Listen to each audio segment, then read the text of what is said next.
Jimmy signing a 3-year contract extension, how important is it for you as a general manager to have someone like that here long-term as your head coach? Oh, it's huge. I mean, obviously you put together a strategic plan that's longer than just a team for 1 year. So it really allows us to put kind of more pieces of the puzzle together and to think a lot more forward. As you've seen us start to sign players for multi-year deals, as you've seen us kind of define a core, a backbone. All those are tough to put in place if you've got a guy and you go, ooh, what if this changes in a year? Because you're a little bit leery because a new coach might want to change that or move to a different system or whatever his style is. So it kind of becomes the catalyst for a whole lot of things that we've had sitting and waiting. And obviously, I mean, the first year was kind of a test to make sure that he was a good fit for that long term. And once he was, Bob and them were the first to come and say, let's make him a part of this deal for a long time. As you look at last season and obviously Jimmy's first year as a head coach making the transition from player, how did you see his progression personally as not even the year went along, but preseason to the end of the year, how he developed as a coach? Being able to live with the ups and the downs, you know, there was a lot of stress, a lot of heartache for him there at the beginning when he maybe wasn't getting the results.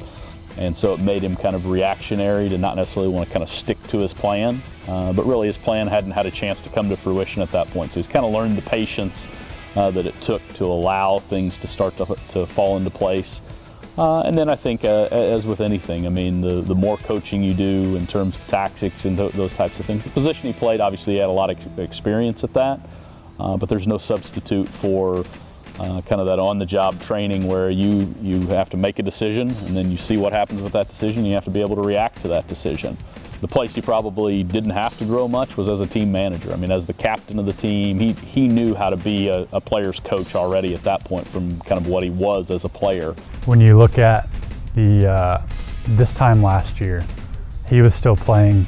There was no thought to him being a head coach. He came in later. You had a short window to get players signed and look at talent and who he wanted on this team.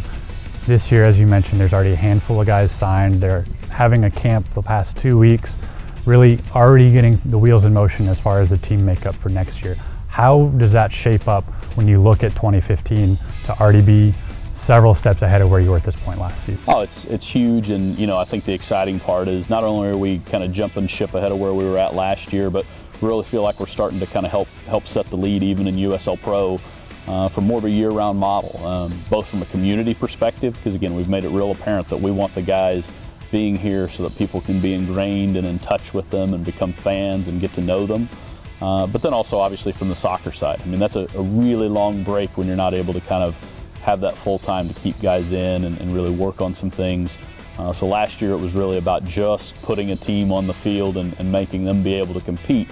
Not only is obviously the team trying to grow Energy FC in its own, but the entire sport of soccer in Oklahoma City, how important is someone like Jimmy to be able to come in and help grow the sport and take it to another level in Oklahoma City? Again, like I say, him being able to be out and be a figurehead, and I always give him a hard time about that because he kind of jumped straight out of the frying pan into the fire with that one, because he went from being a figurehead on a team to being a figurehead of an organization as well. And with that obviously comes even more responsibility to try and do some of those other things. But I couldn't have asked for somebody who's more into the community, more into the youth game, more into anything that really helps make it grow.